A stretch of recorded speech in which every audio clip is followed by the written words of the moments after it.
Hello dear students, कैसे हैं आप सभी।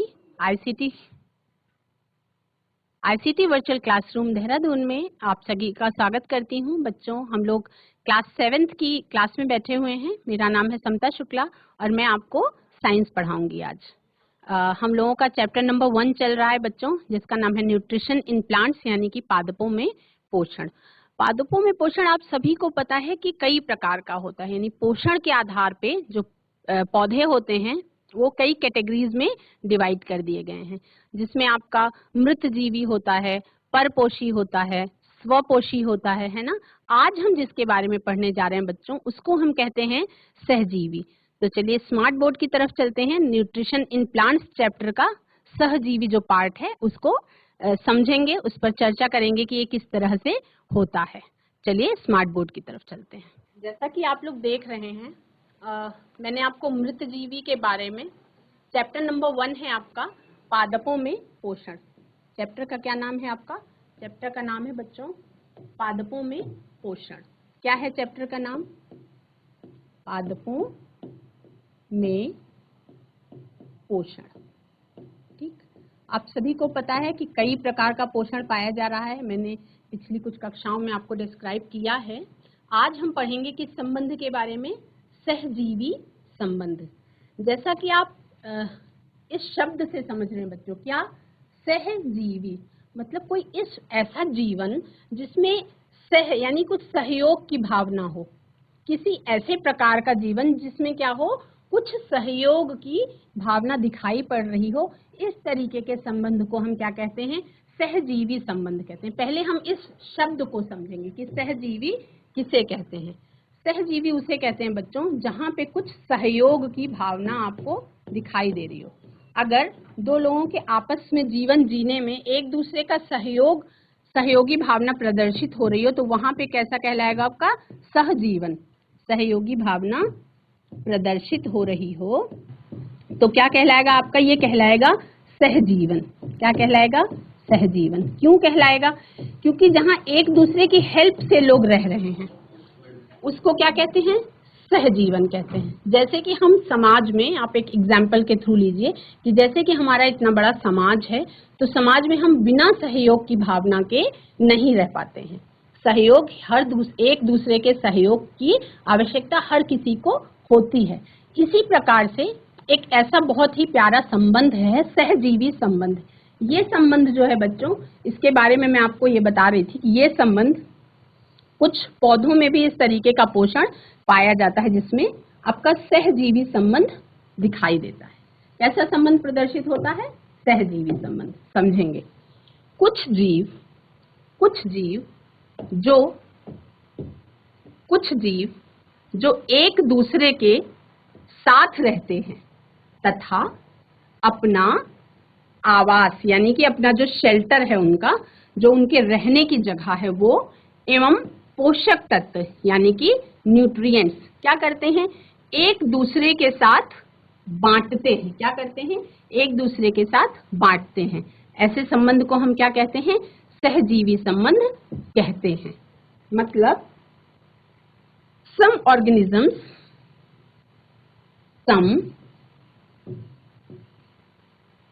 organisms लिव टुगेदर, यानी एक दूसरे के साथ रहते हैं। लिव टुगेदर एंड शेयर, यानी बांटते हैं। एक दूसरे के साथ वो शेयर करते हैं। क्या? बोथ। क्या चीज? अपना आवास भी, both shelter and nutrients. Shelter and nutrients. क्या देख रहे हैं आप लोग? कुछ जीव ऐसे होते हैं जो एक साथ रहते हैं, यानी एक दूसरे के साथ रहते हैं, और वो अपना क्या शेयर करते हैं? अपना शेल्टर यानी कि अपना आवास, और न्यूट्रिएंट्स यानी कि अपने पोषक तत्वों को शेयर करते हैं। दिस रिलेशनशिप, ऐसे संबंध को, दिस रिलेशनशिप यानी इस प्रकार के संबंध को हम लोग विज्ञान में क्या कहते हैं बच्चों? इस प्रकार के संबंध को हम विज्ञान में कहते हैं सहजीवी संबंध, यानी कि कॉल्ड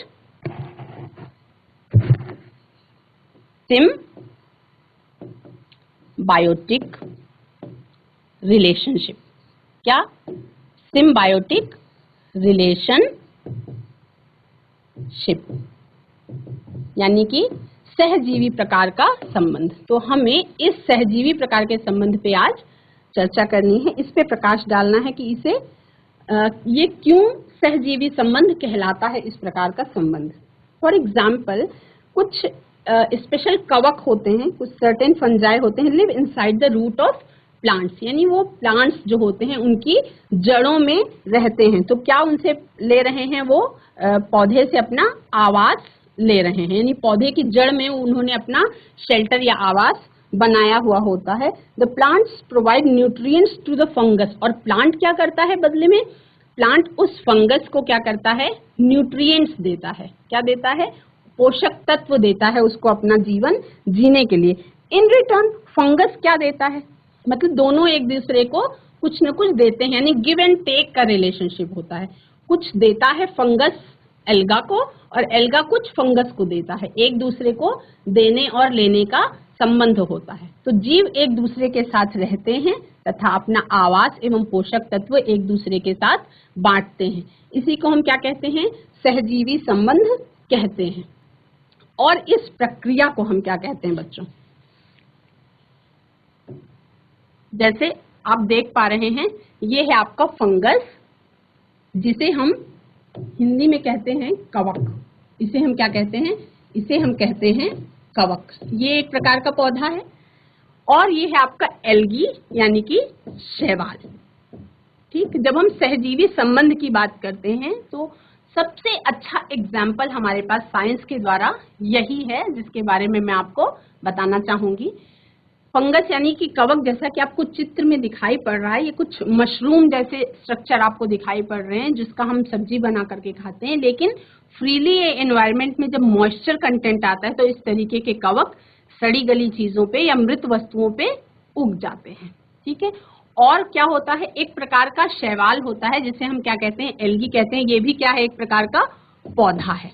क्या है? एक प्रकार का पौधा है। और कवक जो है, कवक भी प्लांट जगत में ही आता है, यानी ये भी एक प्रकार का क्या है? पौधा है। ये भी एक प्रकार का पौधा है। ठीक, इसके बाद हम बात करते हैं बच्चों, ये दोनों जब एक साथ सहजीवी संबंध दिखाते हैं तो उस शब्द को हम कहते हैं लाइकेन्स। क्या कहते हैं? लाइकेन्स। ठीक, इन ऑर्गेनिजम्स कॉल्ड लाइकेन्स। अब क्या समझ में आया आप सभी को? ये समझ में आया कि एक प्रकार का कवक है और एक प्रकार का शैवाल है। अब दोनों एक दूसरे के साथ रह रहे हैं और क्या प्रदर्शित कर रहे हैं? सहजीवी संबंध या सिम्बायोटिक रिलेशनशिप दर्शा रहे हैं। क्या कर रहे हैं? वो सहजीवन दर्शा रहे हैं। मतलब कि हम लोगों को एक वो एग्जाम्पल तय कर रहे हैं कि एक दूसरे के साथ सहजीवन में एक दूसरे की हेल्प के साथ रहना चाहिए, है ना। एक दूसरे की हेल्प के बिना रहना मुश्किल होता है। तो ये संबंध सबसे अच्छा जो हमें दर्शाया जा रहा है वो लाइकेन्स हैं, यानी लाइकेन्स में सहजीवन दर्शाया जा रहा है। क्या दर्शाया जा रहा है इसमें? सहजीवी संबंध। क्या है? ये दर्शा रहे हैं आपका सहजीवी संबंध, यानी कि सिम्बायोटिक रिलेशनशिप। क्या दर्शा रहे हैं? सहजीवी संबंध या सिम्बायोटिक रिलेशनशिप। बहुत ही प्यारा संबंध है ये। इसमें क्या होता है बच्चों कि जो अब शैवाल में क्या है? इसमें है आपका क्लोरोफिल। क्या पाया जा रहा है? क्योंकि ये कलर में आपका हरा है, इसमें क्या पाया जा रहा है? क्लोरोफिल इसमें प्रेजेंट है। इसमें क्या है? इसमें क्लोरोफिल प्रेजेंट है। ठीक। और कवक में क्या है आपका?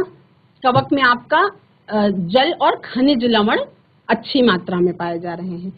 तो chlorophyll containing partner which is an alga. ठीक, क्लोरोफिल कंटेनिंग पार्टनर जो है उसका नाम है एल्गा, यानी कि ये आपका शैवाल, ये आपका क्लोरोफिल कंटेनिंग पार्टनर है इसमें।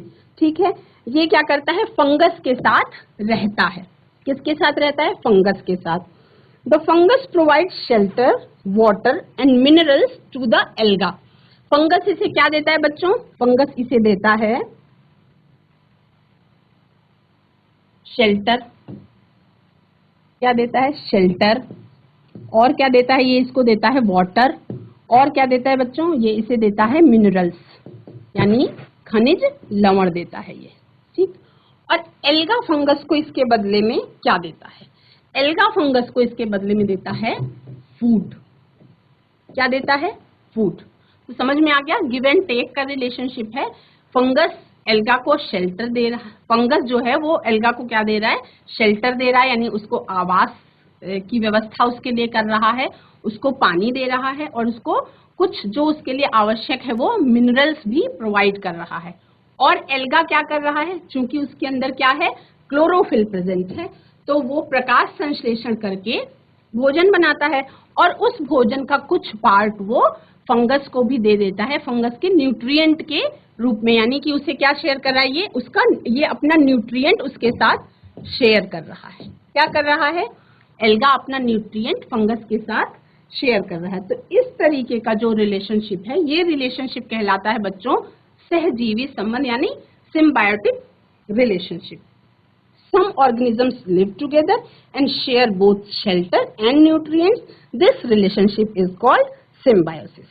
एग्जाम्पल के लिए आप अपने समाज को ही ले लीजिए, एक दूसरे के साथ सहजीवन हम सभी व्यतीत कर रहे हैं। कोई किसी को आवास दे रहा है, कोई किसी को शेल्टर दे रहा है ना। इंडिपेंडेंटली लोग हम समाज में तो नहीं ही रह पाते हैं, है ना। तो इसी प्रकार से ये बहुत अच्छा एग्जाम्पल है जिससे आप समझ सकते हैं कि सहजीवी संबंध हम किसे कहते हैं, ठीक। अगर अच्छी तरह से सभी बच्चों को समझ में आ गया तो फिर मैं आगे बढ़ती हूँ। सहजीवी संबंध के बारे में हमने जान लिया है बच्चों। अब हम बात करते हैं, ये देखिए ये आपका लाइकेन ऐसा दिखाई देता है। क्या है? इस तरीके का आपका लाइकेन दिखाई देता है। कैसा दिखाई देता है? ये है आपका लाइकेन। कैसे? जब आपका कवक प्लस शैवाल ये दोनों जब एक दूसरे के साथ सहजीवी संबंध दिखाते हैं तो ऐसे संबंध को हम क्या कहते हैं? लाइकेन की कैटेगरी में रखा गया है। और ये क्या है?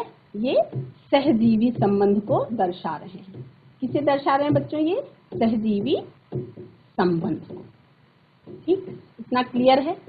समझ में आ गया आप सभी को कि सहजीवी संबंध किसे कहते हैं? गिव एंड टेक का रिलेशनशिप होता है। शैवाल कवक को भोजन प्रदान करता है और कवक उसके बदले में शैवाल को मिनरल्स, वाटर और शेल्टर प्रदान करता है। ऐसे संबंध को हम क्या कहते हैं? सहजीवी संबंध कहते हैं। इसका सबसे अच्छा एग्जाम्पल है आपका लाइकेन, ठीक। उसके बाद बच्चों हम लोगों को देखना था कि मृदा में जो अब जैसे खेती हो रही है ना, हम लोग बात कर रहे हैं, चैप्टर का नाम है न्यूट्रिएंट्स इन प्लांट्स, यानी पादपों में पोषण की बात कर रहे हैं। तो जैसे हम लोगों को अपने पोषण के लिए भोजन की आवश्यकता होती है, इसी प्रकार से पौधों को भी अपना जीवन अच्छी तरह से जीने के लिए, यानी अच्छी फसल होने के लिए किसकी जरूरत होती है बच्चों? न्यूट्रिएंट्स की, यानी कि पोषण की जरूरत होती है। किसकी जरूरत होती है? न्यूट्रिएंट्स की। न्यूट्रिएंट्स की जरूरत होती है, ठीक। अब आप जैसा कि स्क्रीन पे देख रहे हैं, एक व्यक्ति है जो कुछ किसी तरीके का एक बहुत बड़े खेत में जहाँ पे कोई फसल बोई हुई है, वहां पे वो किसी चीज का छिड़काव कर रहा है। क्या कर रहा है? किसी चीज का छिड़काव कर रहा है। या have you seen farmers spreading manure और फर्टिलाइजर्स इन द फील्ड? क्या करते हैं? आपने किसानों को भी देखा होगा कि वो क्या करते हैं, अपने खेतों में कुछ एक अलग प्रकार के पाउडर का छिड़काव करते हैं, है ना। उस पाउडर का जो छिड़काव करते हैं वो क्या होते हैं बच्चों? वो आपके पोषक तत्व होते हैं जिनकी कमी हो जाती है जब खेतों में, तो उन पोषक तत्वों का छिड़काव करते हैं। और इन्हीं पोषक तत्वों को हम क्या कहते हैं बच्चों? इन्हीं पोषक तत्वों को हम कहते हैं मैन्योर और फर्टिलाइजर्स। क्या कहते हैं? मैन्योर और फर्टिलाइजर्स कहते हैं, ठीक। मैन्योर का मतलब होता है आपका गोबर से बनी हुई खाद, और फर्टिलाइजर्स को आप कह सकते हैं उर्वरक। इन्हें हम क्या कहते हैं? उर्वरक। जैसा कि आपको इसमें दिखाई दे रहा है कि ये क्या कर रहा है? आर्टिफिशियल तरीके से, मतलब अलग से ये डाला जा रहा है। जो फर्टिलाइजर्स होते हैं, ठीक, वो आपके केमिकल से बने हुए भी हो सकते हैं, यानी कि रासायनिक भी हो सकते हैं, और वो आपके प्राकृतिक रूप से भी आप उसको तैयार कर सकते हैं, जिसको हम कहते हैं खाद। तो सड़ी गली पत्तियों को, या जो गीला कचरा घर से निकलता है, सब्जियों का छिलका हो गया, या आपका खाना हो गया, या आपकी सड़ी गली पत्तियां हो गई, जो गीला कचरा निकलता है, ठीक, उसको जब हम आप एक गड्ढे में इकट्ठा करते चले जाते हैं, या आपका गोबर हो गया, जो गाय गोबर देती है वो गोबर हो गया, तो उसको क्या करते हैं, उसको हम जब इकट्ठा करते जाते हैं बच्चों, तो उसमें कुछ ऐसे बैक्टीरिया होते हैं जो वातावरण से, अभी पिछले सेशन में बताया जा चुका है कि वातावरण से क्या करते हैं, वो नाइट्रोजन को एब्जॉर्ब कर लेते हैं, है ना, और उसके बाद वो उसको खाद में, यानी कि मैन्योर के रूप में कन्वर्ट कर देते हैं, ठीक। और वो आपकी फसलों में जब एक बार फसल लगाई गई और फसल काट ली गई, तो उसके बाद कुछ उर्वरक शक्ति जो होती है फसलों की, जो मृदा की उर्वरक शक्ति होती है, वो क्या होता है बच्चों, वो चली जाती है पौधे में, ठीक। अब मृदा की उर्वरक शक्ति यानी कि जो उसका ताकत थी जमीन की, वो चली गई आपके पौधे में, तो पौधा तो अच्छा बना, फसल आपकी बहुत अच्छी हुई, लेकिन उस समय क्या होता है, आपका जमीन में पोषक तत्वों की क्या हो जाती है, कमी हो जाती है। अब उसी कमी को पूरा करने के लिए ये खाद का या उर्वरकों का छिड़काव किया जाता है। You learned that plants absorb minerals and nutrients from the soil, so their amounts in the soil keep on declining। यानी कि मिनरल्स और न्यूट्रिएंट्स जो हैं, उन जो सॉइल में मिनरल्स और न्यूट्रिएंट्स प्रेजेंट हैं, उनको क्या करता है पौधा, एब्जॉर्ब कर लेता है। तब क्या होता है, तब सॉइल में उन पोषक तत्वों की क्या हो जाती है बच्चों, कमी हो जाती है, ठीक है। अब फर्टिलाइजर्स और मैन्योर्स में क्या मिलता है, फर्टिलाइजर्स और मैन्योर्स में मेन आपका मिलता है नाइट्रोजन। क्या मिलता है आपका, नाइट्रोजन। उसके बाद आपका होता है बच्चों इसमें पोटेशियम। क्या होता है आपका, पोटेशियम। और क्या होता है आपका, फॉस्फोरस,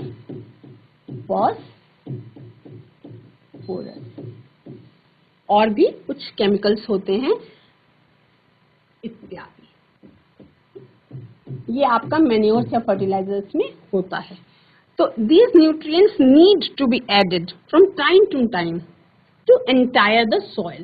तो ये कुछ जो न्यूट्रिएंट्स हैं, ये कुछ जो पोषक तत्व हैं जो हमें आप मिले हुए हैं फर्टिलाइजर्स या मैन्योर के रूप में जो हमारे पास प्रेजेंट हैं, उनका कुछ समय के अंतराल पे टाइम टू टाइम क्या करना होता है, उस मृदा में उन पोषक तत्वों का छिड़काव करना होता है। और उसके बाद जब सिंचाई कर दी जाती है तो जमीन द्वारा ये पोषक तत्व क्या कर लिए जाते हैं बच्चों, एब्जॉर्ब कर लिए जाते हैं, ठीक है। उसके बाद फिर दूसरी नई फसल लगाई जाती है, ताकि जब दूसरी नई फसल को जो न्यूट्रिएंट्स की जरूरत है वो अच्छी तरह से पूरी हो सके। We can grow plants and keep them healthy if we can fulfil the nutrient requirement of plant, ठीक। इसको एकदम इस तरह के उदाहरण से हम समझ सकते हैं कि जैसे मान लीजिए हम हैं, तो हमें किसकी आवश्यकता होती है, खाने की। इसी तरह से पौधा भी जीवित है, तो उसको किसकी आवश्यकता होती है बच्चों, भोजन की। अब पौधे का भोजन कैसे बनता है, प्रकाश संश्लेषण की प्रक्रिया द्वारा धूप में जो पत्तियों में क्लोरोफिल पाया जाता है, उससे भोजन वो अपना निर्माण कर लेता है। लेकिन उसको जमीन से क्या चाहिए होता है बच्चों, उसको जमीन से चाहिए होता है आपका पानी, और आपको उसका न्यूट्रिएंट्स चाहिए होता है। यानी कि जो पोषक तत्व है, जमीन पौधे को क्या देता है, फसल उगाने के लिए हमें जमीन की जरूरत क्यों है, क्योंकि जमीन हमें देता है पौधे के लिए पानी, और क्या देता है, खनिज लवण, यानी कि न्यूट्रिएंट्स, जिसकी पौधे को जरूरत होती है भोजन बनाने के लिए, ठीक। तो मृदा ये काम करता है, और मृदा में जब एक बार ये फसल उग गई, उन पोषक तत्वों की कमी हो गई, तो फर्टिलाइजर्स और मैन्योर्स का छिड़काव करके उन पोषक तत्वों की पूर्ति कर दी जाती है। क्या कर दिया जाता है, उन पोषक तत्वों की पूर्ति कर दी जाती है। ये सवाल है हमारे पास कि मृदा में पोषक तत्वों की पुनः पूर्ति किस प्रकार से होती है। यूजुअली मतलब generally crop plants absorb a lot of nitrogen and the soil becomes deficient in nitrogen. किसकी कमी हो जाती है उसमें, नाइट्रोजन की कमी हो जाती है। अब जब नाइट्रोजन की कमी हो जाती है तो आपने पहले भी पढ़ा हुआ है, nitrogen gas is available in plenty in the air, यानी कि जो हमारा वातावरण है, वातावरण में हमारे पास नाइट्रोजन गैस बहुत अच्छी मात्रा में अवेलेबल है ना। अब क्या करना है, उस नाइट्रोजन गैस का जो अच्छी मात्रा में हमारे पास वातावरण में मौजूद है, उस वातावरण की नाइट्रोजन को यूज करना है पौधे के लिए। किस प्रकार से हम कर सकते हैं? तो plant can not use it in the manner they can use carbon dioxide, मतलब जिस तरीके से वो कार्बन डाइऑक्साइड का यूज कर लेते हैं उस तरीके से डायरेक्ट वो नाइट्रोजन का यूज नहीं कर पाते हैं। तो नाइट्रोजन का यूज करने के लिए उनको क्या करना होता है बच्चों? उनको नाइट्रोजन फिक्सेशन करना पड़ता है। नाइट्रोजन का यूज करने के लिए उनको क्या करना पड़ता है? नाइट्रोजन फिक्सेशन करनी, यानी नाइट्रीकरण की प्रक्रिया करनी पड़ती है। और उसके बाद ये जो नाइट्रोजन है गैस जो वातावरण में है वो कन्वर्ट कर लेते हैं नाइट्राइट्स और नाइट्रेट्स में। ठीक है, जब वो कन्वर्ट कर लेते हैं तब वो पौधे की जड़ों के थ्रू पौधा खींच लेता है उस नाइट्रोजनस कंटेंट को, यानी उन मिनरल्स को पौधा खींच लेता है और उसके बाद फिर वो यूज कर पाता है। तो they need nitrogen in a soluble form. Soluble का मतलब घुलनशील। नाइट्रोजन उनको किस रूप में चाहिए होता है? घुलनशील रूप में चाहिए होता है, यानी कि जो जल में घुलनशील हो, ऐसा नाइट्रोजन चाहिए होता है जो जल में घुलनशील हो। ऐसा नाइट्रोजन चाहिए होता है आपको जो जल में घुलनशील होता है ना। कैसा होता है? जल में सॉल्यूबल इन वाटर। तो उसको नाइट्रीकरण के द्वारा कन्वर्ट कर लेगा, है ना। और जो मृदा के अंदर जल है उस जल में ये घुलनशील हो जाएगा और उसके बाद जब वो सॉल्यूबल हो जाता है तब पौधा अपनी जड़ों से जो उसके अंदर वेस्कुलर बंडल्स यानी कि जो नलिकाएं होती हैं उसके थ्रू क्या करता है? एब्जॉर्ब करके ऊपर पत्ती तक पहुंचाता है और तब हो पाती है आपकी प्रकाश संश्लेषण की प्रक्रिया। अब इसमें एक बैक्टीरिया है बच्चों जिसका नाम है राइजोबियम। क्या है? बैक्टीरिया का नाम है आपका राइजोबियम। ये कहाँ पाया जाता है? The bacterium called rhizobium can take atmospheric nitrogen and convert it into a usable form. यानी जो इसके अंदर मौजूद बैक्टीरिया है उस बैक्टीरिया का क्या नाम है बच्चों? उस बैक्टीरिया का नाम है राइजोबियम। ठीक, ईश्वर ने हर किसी को कोई ना कोई स्पेशल ताकत दी है। तो राइजोबम बैक्टीरिया जो है राइजोबियम, ये कहाँ पाया जाता है? पौधों की जड़ों में, स्पेशली जो दलहन पौधे होते हैं यानी कि जो दाल वाले पौधे होते हैं उनकी जड़ों में ये राइजोबियम नाम का बैक्टीरिया पाया जाता है। इसके अंदर क्या ताकत होती है कि ये आपका जो वातावरण में नाइट्रोजन है प्लेंटी हमारे पास, उसको ये कन्वर्ट कर देता है नाइट्रेट्स और नाइट्राइट्स में। और उसके बाद ये नाइट्रेट्स और नाइट्राइट्स क्या होते हैं?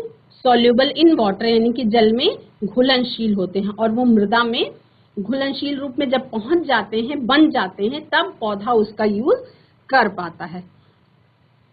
ये कहाँ रहते हैं? It often lives in the roots of gram peas. अब राइजोबियम रहते कहाँ हैं? ये आपके ग्राम यानी कि चने का जो पौधा होगा उसकी जड़ में आपको मिलेंगे। ये आपका मटर का पौधा होगा उसकी जड़ों में मिलेंगे। ठीक है, उसके बाद ये मूंग का अगर पौधा है बच्चों तो उसकी जड़ों में मिलेंगे। उसके बाद आपका बीन्स है, बीन्स की भी जड़ों में ये आपको मिलेंगे। ठीक, बीन्स की जड़ों में भी आपको मिलेंगे। और इसके बदले में ये तैयार हो गया। अब राइजोबियम को पौधा क्या दे रहा है? राइजोबियम को पौधा क्या दे रहा है बच्चों? शेल्टर दे रहा है ना। ये बैक्टीरिया पौधे की जड़ों में है। तो मैंने आपको बताया राइजोबियम कहाँ होता है? इन पौधे की जड़ों में। कहाँ होता है? इनकी जड़ों में ये मौजूद होता है ना। तो ये भी एक प्रकार का संबंध, सहजीवी संबंध ही दिखा रहा है, मतलब वो इसको हेल्प कर रहा है और ये उसको हेल्प कर रहा है। तो इसमें इस तरीके का ग्रेट एसोसिएशन, इसी को हम क्या कहते हैं? सहजीवी संबंध कह सकते हैं। जैसे दाल की जड़ों में, अब इसकी जड़ों में ये बैक्टीरिया पाया जा रहा है। बैक्टीरिया का नाम क्या है? राइजोबियम। क्या करता है? आपको वातावरण का जो नाइट्रोजन है उसको फिक्सेशन करने में आपकी हेल्प करता है। तो इस प्रकार का संबंध क्या कहलाता है बच्चों? इसी प्रकार का संबंध आपका सहजीवी संबंध कहलाता है। This association is of great significance for the farmers, यानी किसानों के लिए ये बहुत ज्यादा उपयोगी है। आप कह सकते हैं कि सहजीवी संबंध इस प्रकार का, जिसमें राइजोबियम दाल की जड़ों में पाया जा रहा है, इस प्रकार का सहजीवी संबंध किसानों के लिए बहुत ज्यादा उपयोगी है। किसानों के लिए उपयोगी है। कैसा है? उपयोगी है। कौन से रिलेशनशिप के बारे में हम लोगों ने आज जाना? सहजीवी संबंध के बारे में जाना, जिसका 2 एग्जाम्पल आपको आया। एक तो लाइकेन का आ गया, जिसमें कवक और एल्गा एक दूसरे की हेल्प कर रहे हैं, और दूसरा एग्जाम्पल आपका आ गया राइजोबियम बैक्टीरिया का, जो दलहन पौधों की जड़ों में पाया जाता है। They can reduce the use of nitrogenous fertilisers where leguminous plants are grown, यानी कि जहां पर ये लेग्यूमिनस प्लांट्स की फसल पैदावार कराई जाएगी, वहां पे आपका जो नाइट्रोजन की कमी है वो नेचुरली पूरी हो जाती है। क्यों? क्योंकि उन पौधों की जड़ों में आपका राइजोबियम नाम का बैक्टीरिया पाया जाता है, तो नाइट्रोजन फिक्सेशन होता है और वो कमी को वो पूरा कर पाते हैं। तो इस जगह पे आप अवॉइड कर सकते हैं केमिकल वाले उर्वरक का यूज करना, आप इसमें अवॉइड कर सकते हैं।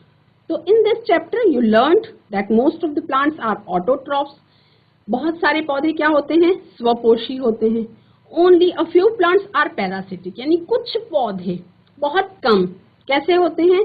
पैरासिटिक, यानी कि परजीवी होते हैं, जैसे कि आपने बात करी थी अमरबेल की।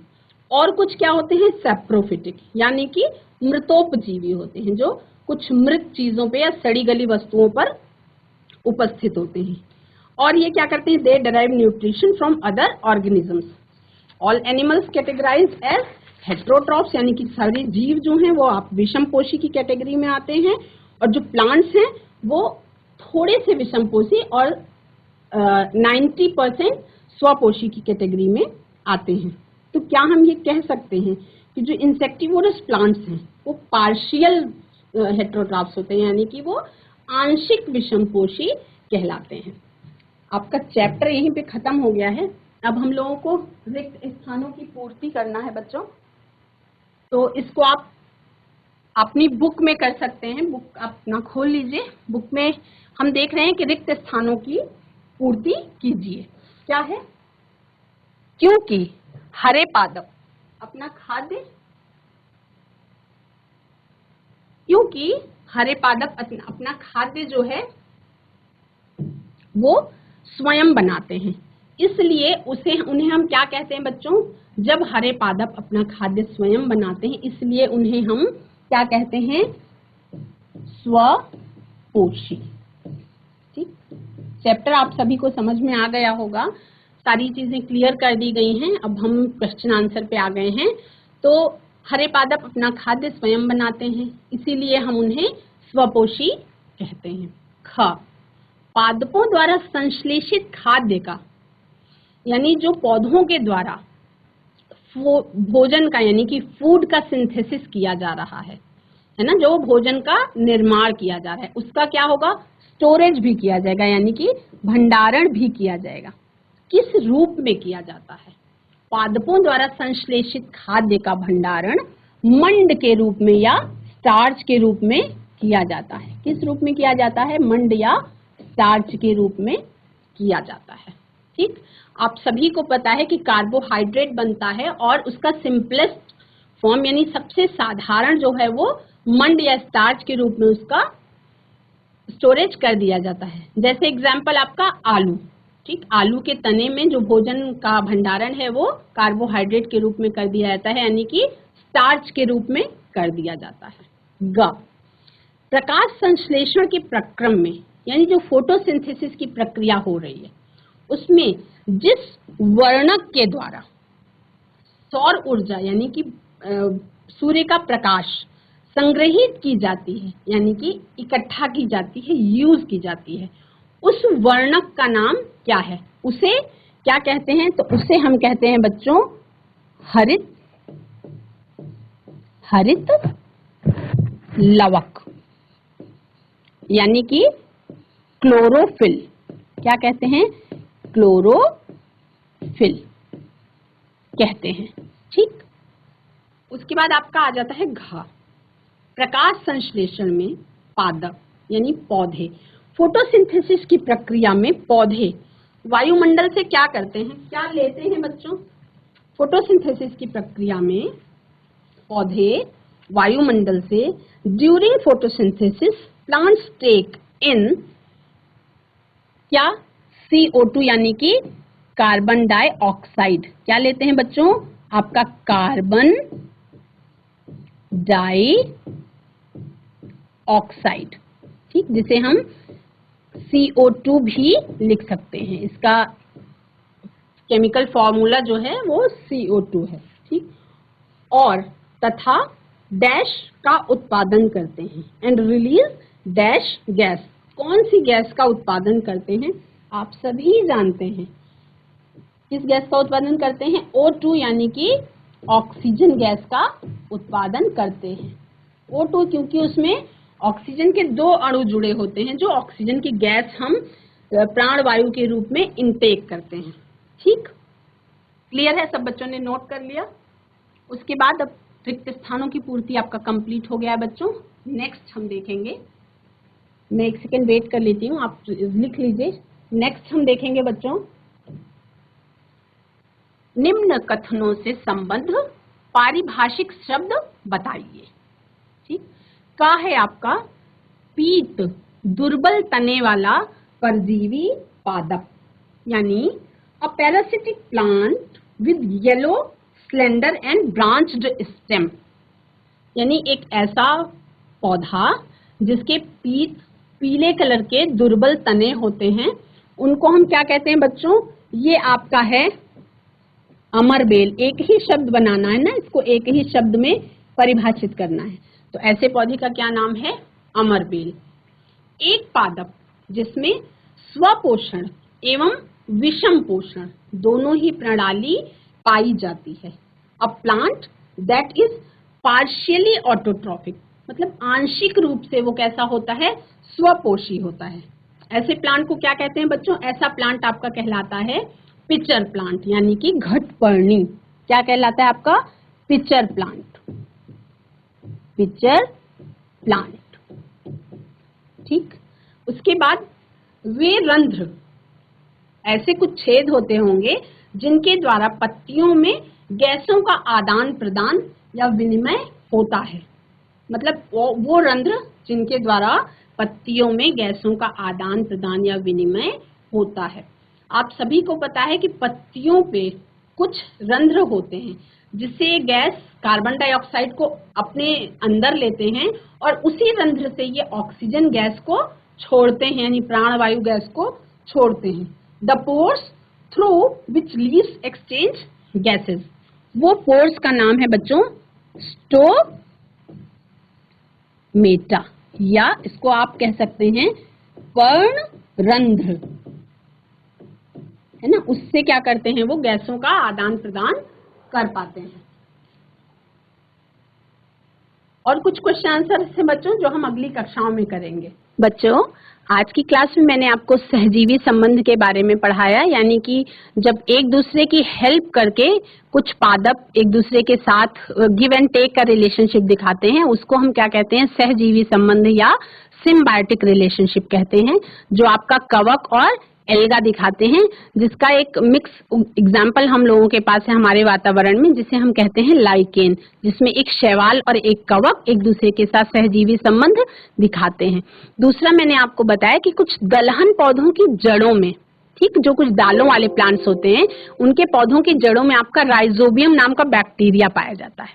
ठीक, तो जो राइजोबियम नाम का बैक्टीरिया होता है वो वातावरण के नाइट्रोजन को फिक्स करके आपका पौधे के उपयोग के लायक जल में घुलनशील रूप में बदल देता है। उसके बाद हमने आज चैप्टर का क्वेश्चन आंसर स्टार्ट कर दिया है। आज की क्लास में इतना ही। अगली कक्षा में हम और जो क्वेश्चन आंसर बचे हैं उसको करेंगे। तब तक के लिए that's all for today. Have a nice day, take care and bye bye.